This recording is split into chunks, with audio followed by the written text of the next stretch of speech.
In this video, we're gonna talk about the most anticipated characters in Wuthering Waves, because I asked you guys and did a YouTube poll, who would you love to see playable one day? The winner might surprise you. But in this video, we're also gonna speculate about their abilities and weapons, because some of these characters have already appeared in-game, and they have actually shown us some hints and peeks of what they are able to do with their powers. But first of all, let's jump into the YouTube poll, which is reaching 16,000 votes by now. I asked you guys, which character are you most excited for to finally see them playable one day? Now let's take a look. With 19%, we got Phrolova. I'm a big Phrolova fan. I like her design personally more than any other of these characters. Let's move on to Camellya with a smashing 43%. That is insane. This also just gives me a bit of worries that people are gonna skip Shorekeeper. And I think Shorekeeper also looks amazing. This might be the red pill or blue pill situation from Neo. I wonder what people are actually gonna pick, because I think this is gonna be quite a hard decision. Both is good. Of course, next up we have Scar, which is probably one of the most simped on dudes and most expected guys in the game. But Scar, being the crazy insane red flag that he is, and he's also wearing red, it makes sense that he has 20%, even more than our last least voted person, being Geshu Lin, which, yeah, I mean, I'm personally very excited. Geshu Lin is my most anticipated character, male character in Wuthering Waves. People are least interested. Doesn't mean it's not many votes, because in the end it's still 18%. Camellya number 1, Scar number 2, Phrolova number 3, Geshu Lin number 4. So this is the most anticipated characters that people are waiting to play. Actually pretty equal, but just Camellya seems very out of place. Seems like people are super down bad for her. Let's be real here. Reading a bit of the comments, let's see. Geshu Lin got the coolest design so far. Very nice. Scar, always Scar. I don't see why they love Camellya so much. Sorry, not sorry. See, the fan service is strong in Wuthering Waves because Geshu Lin is badass, but you all want a half attractive female. Okay, what is going on here? We can see some fights going on. Fights are starting. Damn, the 4 of them are so well designed.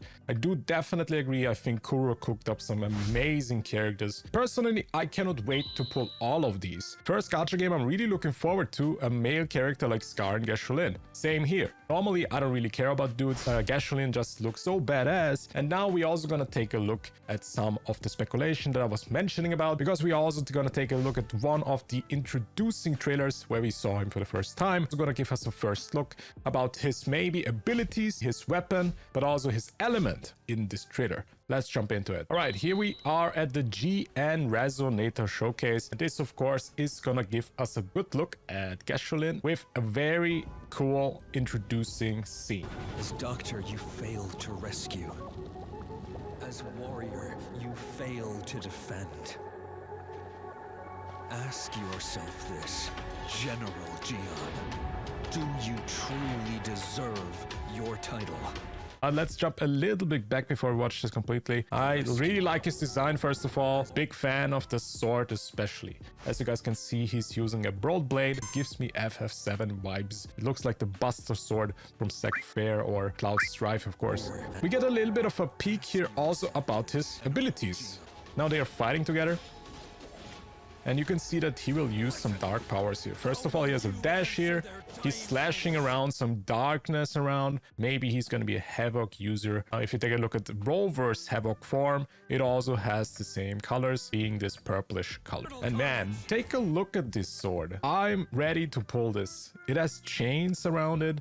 This sword just looks so freaking cool. So it only makes sense for me that he's probably going to be a broad blade user, and he has like dark powers. Very cool. Let's also jump into Scar, because jumping into his boss fight, we can actually see how he is fighting. He's using cards, first of all, so this might be a big hint about his future abilities, and he might be even a gauntlet user. Yeah, he's using his fists to fight. As you can see, he's a martial arts, whatever, close combat unit, but he's also using his cards. I think that looks quite fun to do if this is an actual ability, so we could actually throw cards like he's doing right there. Woo, I'm about to make a name for myself. I also wonder what they are gonna do with Scar's second phase. And like, imagine if you actually, when you ult, you can turn into a monster. I kind of doubt it's gonna be in this size, but I do think if they're gonna release Scar playable, I mean, this is also just speculation. We don't know if he's gonna be playable. We don't know. But I also can say in PGR, they actually made villains playable, which is a good sign for Wuthering Waves as well, that we might see Phrolova or Scar playable in the game. And hey, it would be kind of cool if you could turn into a monster. Maybe a little bit smaller. I hope they're gonna redesign this, maybe in a smaller form, and we can turn into a monster and it completely changes his playstyle, which would be badass, let's be real. Nonetheless, we also have another character, which is of course Phrolova. A few scenes actually where she is doing something. Is she gonna have music instrument, because she's kind of here choreographing, I don't know the English word for that, orchestra. She's leading the orchestra, doing a little bit of dance move, but she's also summoning monsters, which might be a big hint of what she is able to do in the game when if she's gonna be playable. Orchestrating the whole army, and yeah, using a flower. Is this gonna be a rectifier? I'm very excited for this character. I hope she's gonna be playable one day. And of course, jumping to the last option that we have is Camellya.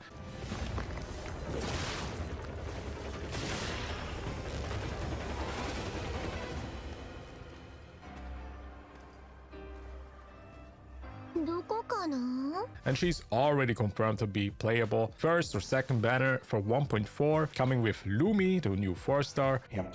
First of all, you gotta see here that she has plant abilities. She is using these seeds, these plants, make some crazy moves around, attack with her plants. Reminds me a bit of the League of Legends character Zyra. One thing to note is that she also has a form change, which I always love to see in Wuthering Waves, because the first character kinda that did this is maybe Changli, I'm not sure. But I just really like it when they involve like a form changes, like here, she changes her eye color, I think, and she changes her hair color as well. And also her flower starts blossoming. Her flower is popping up, flower gets bigger, also looks cool. And this might be a very big hint of her abilities when she's finally coming out in the future, controlling her plants. She might be a good sub DPS or maybe even a main DPS, who knows what she's gonna be. Definitely looking forward for our Camellya girl, and I see why people are so excited for her. Definitely looking forward to the future of Wuthering Waves.